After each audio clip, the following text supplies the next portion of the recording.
Nous sommes à Paris, au Parc des Princes, le 1er janvier 1913. Le ciel est brumeux. Il fait à peine 5 degrés. Depuis les abords du stade, on entend une clameur sourde. Dans les gradins, les supporters sont déchaînés. Sur le terrain, un homme en noir détale à grandes enjambées. Son nom est James Baxter. C'est l'arbitre du match de rugby qui oppose en ce jour la France à l'Écosse. Il sue, s'époumonne et repère soudain une porte qui peut-être lui sauvera la vie. Oh, le sport! C'est quand même une sacrée fête, hein?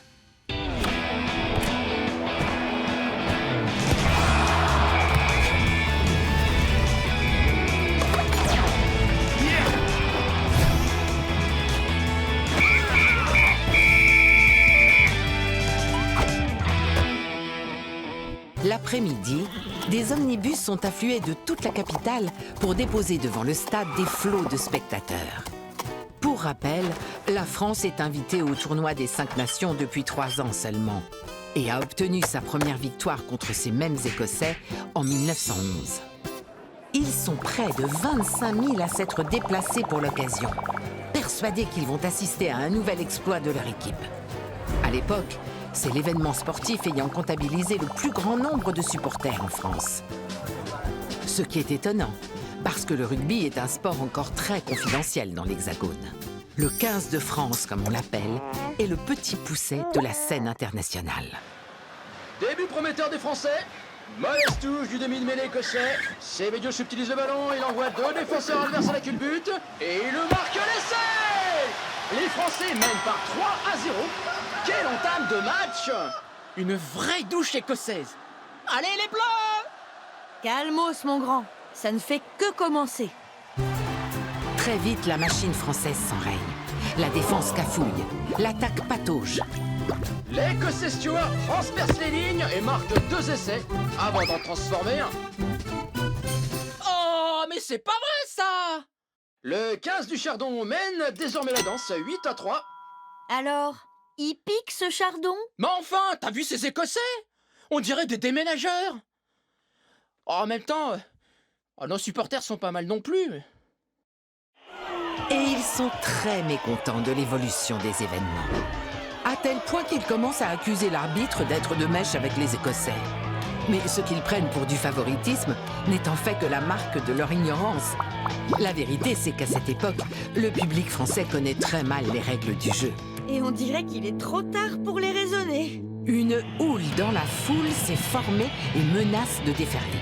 À ce stade, vous l'aurez compris, le véritable protagoniste de ce match, c'est le public. Oui, ça va, on l'a compris, hein. Ben, de toute façon, le sport sans spectateurs, c'est pas du sport, hein. Non? Qui dit spectacle, dit spectateur.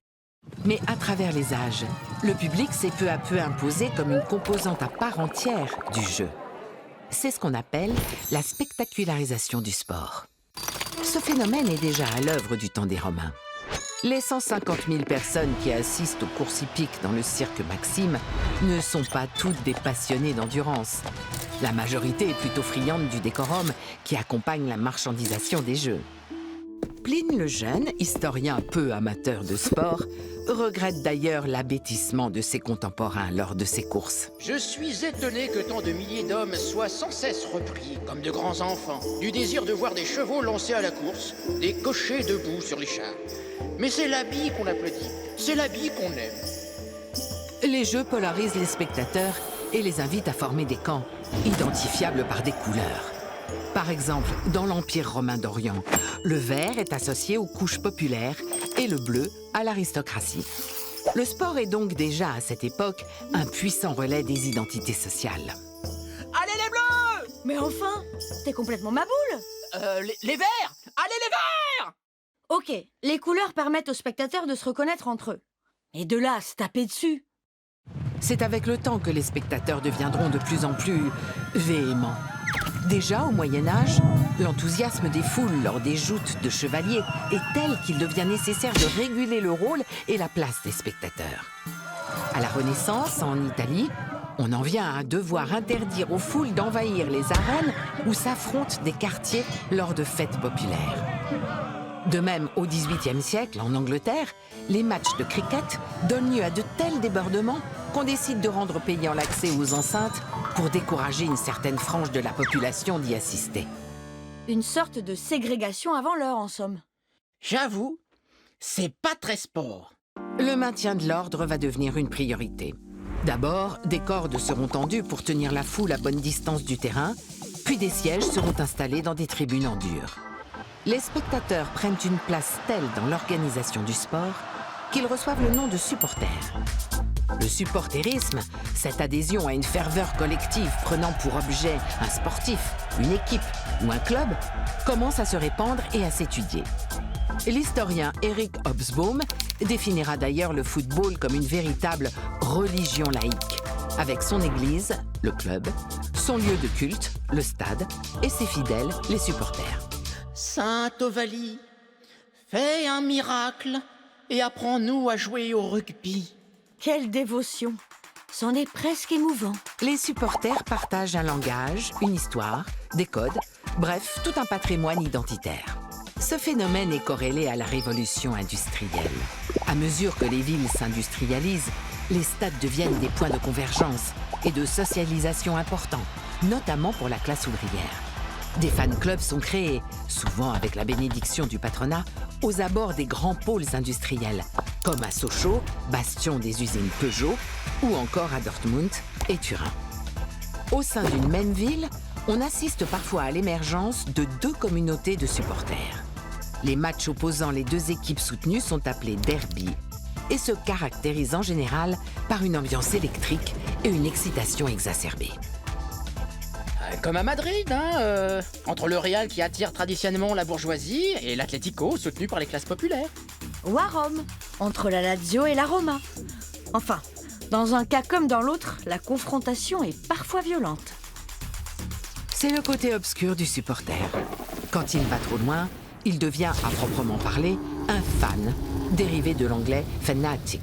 Fanatique, celui ou celle qui fait preuve d'un enthousiasme excessif et d'un sens de la dévotion intense et souvent déraisonnable. Achille, t'en penses quoi? Ah, tu peux pas comprendre. Oh, Sainte Ovalie, entends ma prière. Le fanatisme s'immisce dans le sport dès les années 60 en Angleterre. On assiste alors à la naissance de la culture hool, des hordes de vandales plus connues sous le nom de hooligans. D'après les historiens, hooligan aurait été le nom d'une famille irlandaise de voyous qui sévissait dans les quartiers ouvriers de Londres à l'époque de la reine Victoria.